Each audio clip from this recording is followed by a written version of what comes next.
खबर लिखनी होती है उसमें पैसा नहीं लगता है, इसलिए हमसे उतनी ही बात करी जितना समझ में आए, उससे ओवर नहीं। हमारे प्रदेश में दलित औरतों का पत्रकार के रूप में कोई सोच भी नहीं सकता। That is a clip from a remarkable new award-winning documentary, Writing with Fire, about India's only newspaper run by Dalit women.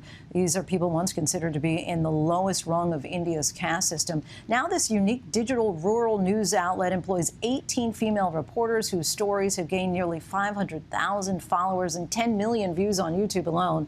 They are reshaping the news industry and transforming societal norms one story at a time. Earlier today, I had the pleasure to speak with the filmmakers Rintu and Sushmit Ghosh.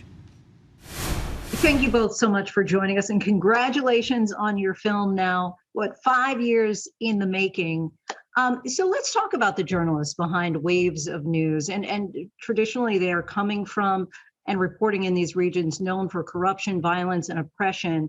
Is that the particular reason that they are reporting in these areas? Because quite often the mainstream media was forgetting about them. These are stories missing from mainstream media and mostly underrepresented or completely invisible. So it's the most important thing is them visibilizing themselves through the medium of journalism and newsmaking. And they've been in a region which is extremely harsh, as you said, and had been rooted there, mostly in media dark villages for 14 long years. And when we met them, they were at a very interesting cusp of transitioning from print to digital, and audacious because most of these women had never touched a smartphone. And we see that in the film as they're opening up their iPhones for the first time. How transformative has this technology been as a tool for their craft? Immensely so. So when they were a print edition, they were doing about 5,000 newspapers a month, and they calculated that their readership was about 15,000 a month, mostly men, because in these parts of the country, it is essentially men who would complete their education and not women. When they shifted to digital and they started using YouTube and WhatsApp, they were able to amplify their work using digital. And it's had a tremendous impact on the growth of the news agency itself.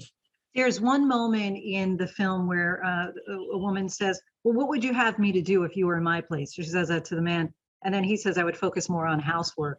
How unusual is this for women, in particular the Dalit women, to have these kinds of professions? As a Dalit couple, I think women have always worked outside of the house because that's how you earn your livelihood. And so working is not new, but working as a journalist is transformational, radical, because that's not a profession that women are generally expected to take up because it's considered risky. They are doing hardcore crime, investigation, political beats. So that is risky, definitely, and dangerous. And part of the resistance comes from that as well. I'm curious because India, in theory, has banned caste systems, right? Even though we know that those systems of oppression quite often are just kind of knit into the fabric of society, and these women in particular being Dalit women, which is considered to be the lowest caste. How does that play out? And what did you learn in particular from Mira about that? We constantly experienced men in positions of power and privilege always flummoxed when you would have Mira and her team stand up to them, questioning them about health budgets, questioning them about development budgets, or the lack of transparency within the leadership system in the administration. And these are men who were stunned because they're not used to seeing Dalit women challenging their authority. I think the fact that when more people in the community and in the region see these women step out in positions of power as journalists and challenge and question these authorities and hold them accountable, I think that completely changes the dynamics. And I think it's having a ripple effect in the region.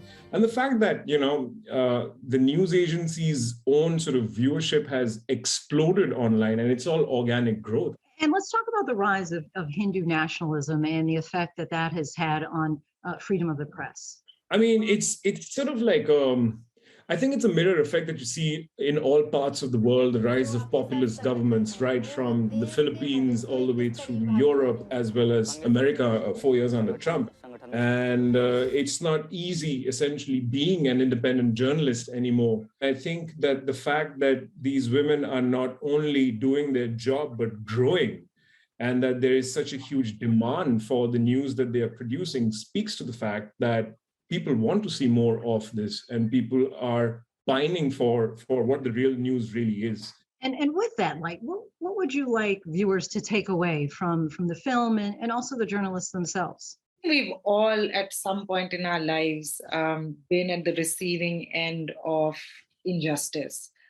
We've been told that we're not good enough, we don't belong, that this is not our space. Watch these women in action, being articulate, being dreamers, being badass, and go, if she can do it, what's stopping me? We really hope that people make that connection, that every last person, every last voice matters, and it starts with myself. If people take that away from the film, I think it's worth the 5 years of joy and pain on this one. We hope that more people across the world will be able to sort of find this film and watch this story and be able to imagine another world just like Meera is and work towards it. We promise that you've never seen such women on screen. That's a challenge.